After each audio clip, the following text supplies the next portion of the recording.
दोस्तों, आज हम उस देश की अर्थव्यवस्था के बारे में बात करने जा रहे हैं जिसे विश्व में सबसे अधिक ओपन इकोनॉमी माना जाता है, विश्व में जिसे सबसे अधिक प्रो बिजनेस माना जाता है, नॉन करप्ट कंट्रीज में जिसका तीसरा स्थान है, परचेसिंग पावर पैरिटी के हिसाब से जिसका पर कैपिटा जीडीपी तीसरे स्थान पर है। विश्व में कम ही ऐसे देश होंगे जहां इस देश की पूंजी फॉरेन डायरेक्ट इन्वेस्टमेंट के तौर पर नहीं पहुंचती होगी, और जिस देश का ट्रेड टू जीडीपी रेशो सबसे अधिक यानी 400% है। सही पहचाना दोस्तों, आज हम सिंगापुर की अर्थव्यवस्था के बारे में बात करने जा रहे हैं।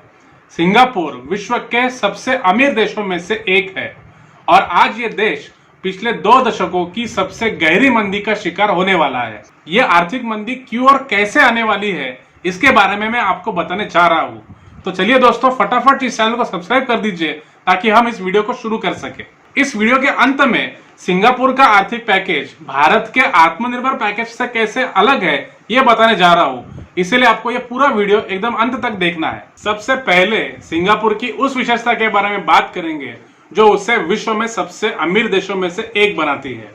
तो पहली विशेषता है सिंगापुर का ज्योग्राफिकल लोकेशन। एक संकरी गली है जो हिंद महासागर को प्रशांत महासागर से जोड़ती है और इस गली से विश्व व्यापार का लगभग 33% मर्केंडाइज गुजरता है। पूरी नॉर्थ ईस्ट एशिया को जितना तेल निर्यात किया जाता है उसका लगभग 80% तेल इस गली से गुजरता है। इस गली को हम विश्व व्यापार का एक अहम धमनी कह सकते हैं और इस संकरी गली का नाम है स्ट्रेट ऑफ मलाक्का।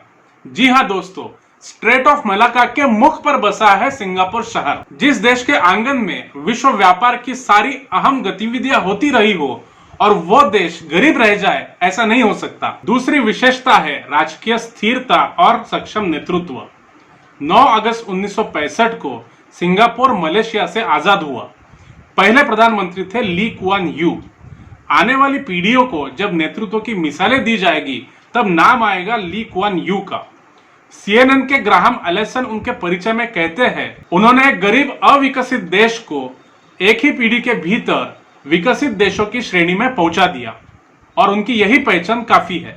सिंगापुर के विकास की बुनियाद साम्राज्यवाद ने तो पहले ही रच ली थी, लेकिन उस कहानी को आगे बढ़ाया ली ने। ली लगभग 3 दशकों तक सिंगापुर के प्रधानमंत्री रहे और अपने सक्षम नेतृत्व के बलबूते सिंगापुर को नई ऊंचाइयों तक ले गए। और तीसरी विशेषता है कानून व्यवस्था। सख्त कानून और उसका अचूक पालन सिंगापुर के विकसित होने के पीछे का राज है। और ये सारी चीजें तो हमारे यहाँ काल्पनिक है। हमारे यहाँ अगर कोई नया लॉ आता है तो उसे इंप्लीमेंट बाद में किया जाता है, लेकिन उसे तोड़ने की व्यवस्था पहले की जाती है। एक जमाना था जब फ्रांस के बारे में कहा जाता था, when France sneezes whole Europe catches a cold. और आज यही बात सिंगापुर के बारे में सच होने जा रही है। आज ये सिंगापुर पिछले 2 दशकों की सबसे गहरी आर्थिक मंदी का शिकार होने जा रहा है। आखिर इतनी बड़ी अर्थव्यवस्था कैसे फेल हो सकती है, यही सवाल सबके मन में उठ रहा है। 10 महीनों पहले ब्लूमबर्ग ने सिंगापुर के इस आर्थिक संकट का अंदेशा जता दिया था, लेकिन इस बार सिंगापुर की सरकार की ओर से ऑफिशियल अनाउंसमेंट हो चुका है। कोरोना वायरस की वजह से जो महामारी फैली है उसे इस संकट के पीछे कारण बताया जा रहा है। सिंगापुर के व्यापार और उद्योग मंत्रालय ने यह कहा है कि इस साल सिंगापुर का जीडीपी लगभग 4 से 7% तक घटेगा। सिंगापुर की जो कंस्ट्रक्शन इंडस्ट्री है, ऑफशोर इंजीनियरिंग सेक्टर है, उनको बहुत बड़ा झटका लगने वाला है, क्योंकि इन सेक्टर्स में जो विदेशी मजदूर है वो बड़ी संख्या में काम करते हैं। ये विदेशी मजदूर खासकर हॉस्टल्स में रहते हैं और इन्हीं मजदूरों को सबसे ज्यादा इन्फेक्शन हुआ है और इसके कारण मजदूरों की भारी कमी महसूस होने लगी है। पिछली बार 1988 में जब एशियन फाइनेंशियल क्राइसिस हुआ था तो सिंगापुर की जीडीपी 2.2% से सिकुड़ गई थी और इसीलिए इस बार जो आर्थिक मंदी आने वाली है उसे सबसे भयानक मंदी कहा जा सकता है। कोरोना महामारी के चलते सिंगापुर सरकार ने लगभग 4 बार आर्थिक पैकेज घोषित किया है और ये जो पैकेज है ये भारत के आत्मनिर्भर भारत अभियान पैकेज से कई गुना अच्छा है।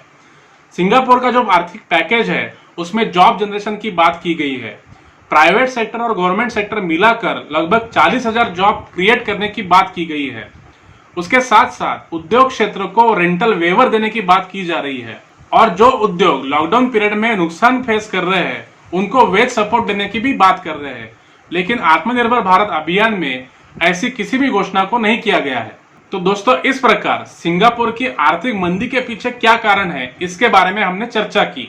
आने वाले वीडियो में भारत और सिंगापुर के बीच में क्या संबंध है और सिंगापुर की इस आर्थिक मंदी के कारण भारत पे क्या असर होगा और विश्व की अर्थव्यवस्था पे क्या असर होगा, यह आपको बताने जा रहा हूं। दोस्तों मेरे वीडियोस आपको अगर अच्छे लग रहे हैं तो उन्हें लाइक कीजिए, आपके दोस्तों के साथ शेयर कीजिए और मेरे चैनल को सब्सक्राइब करना मत भूलिए, यानी आने वाली वीडियो की नोटिफिकेशन आपको मिल पाए। धन्यवाद। दोस्तों मेरा नाम है स्वप्निल पुराणिक और आप देख रहे थे स्वप्न स्टडीज।